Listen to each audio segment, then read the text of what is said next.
اور یہ بات یاد رکھیں کہ ہم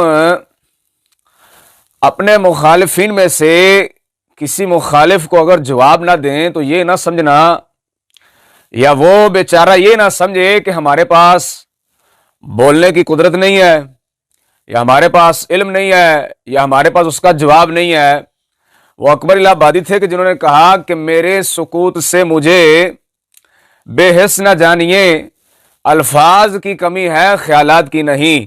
بسم اللہ الرحمن الرحیم، الصلاۃ والسلام علیک یا رسول اللہ وعلی آلک واصحابک یا حبیب اللہ۔ سامعین حضرات، آج میں آپ کے سامنے ایک اہم موضوع کو بیان کرنے کے لیے حاضر ہوا ہوں۔ مفتی فضل احمد چشتی نے یزید کے بارے میں اپنا موقف بیان کیا تو استاد گرامی حضور مفتی محمد عمر فاروق جلالی صاحب آپ نے اس پر رد عمل کا اظہار کیا، تو چاہیے تو یہ تھا کہ اس کا علمی جواب دیا جاتا، لیکن اس کے خلاف انہوں نے ایک بندے کو تیار کیا جو اردو کی غلطیاں نکالنے کے لیے کیمرے کے سامنے آیا۔ حالانکہ ہر بندہ سمجھتا ہے کہ ویسے جب گفتگو کی جائے تو الفاظ کی ادائیگی کی طرف بندے کا دھیان نہیں ہوتا، اور کئی الفاظ ایسے ہوتے ہیں کہ ان کے تلفظ کی ادائیگی کی طرف بندے کا دھیان نہیں ہوتا، اور کبھی سبقت لسانی کی وجہ سے غلطی ہو جاتی ہے، تو یہ اتنا مسئلہ نہیں ہے۔ لیکن اب جب انہوں نے اس موضوع کو چھیڑا ہے الفاظ کی ادائیگی کے لحاظ سے، آج میں آپ کے سامنے اسی موضوع کو بیان کرنے کے لیے حاضر ہوا ہوں۔ جناب نے جو اپنے کلام کے اندر واضح غلطیاں کی ہیں ان کو میں آپ کے سامنے بیان کر دیتا ہوں۔ جناب نے ایک شعر پڑھا، میرے سکوت سے مجھے بے حس نہ جانیے، الفاظ کی کمی ہے خیالات کی نہیں، جبکہ خیال کی جمع خیالات آتی ہے۔ جناب نے 3 مرتبہ خیالات ہی پڑھا ہے، جبکہ یا کے بعد الف بھی آتا ہے جس کو جناب نے نہیں پڑھا۔ جناب دوسروں کے مبلغ علم کو چھوڑیے، پہلے اپنے مبلغ علم کو دیکھیے۔ جناب نے کہا کہ میں چاہوں تو اس کی ہر بات کا جواب دے سکتا ہوں اور اسی کتاب سے دے سکتا ہوں، پھر کہا انشاءاللہ تعالی دوں گا۔ جناب لفظ انشاءاللہ تعالی نہیں بلکہ انشاءاللہ تعالی ہے۔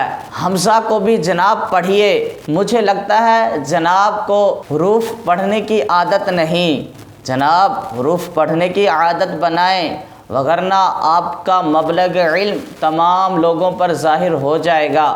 جناب لفظ لب لباب اتنا مشہور نہ ہو جتنا مشہور جملہ انشاءاللہ تعالی ہے۔ جناب ادھر بھی دھیان دیں۔ تیسرا لفظ جناب نے بولا ظلم، جبکہ لفظ ظلم ہوتا ہے لام کے سکون کے ساتھ، جس کو جناب نے کئی مرتبہ ظلم ہی پڑھا ہے۔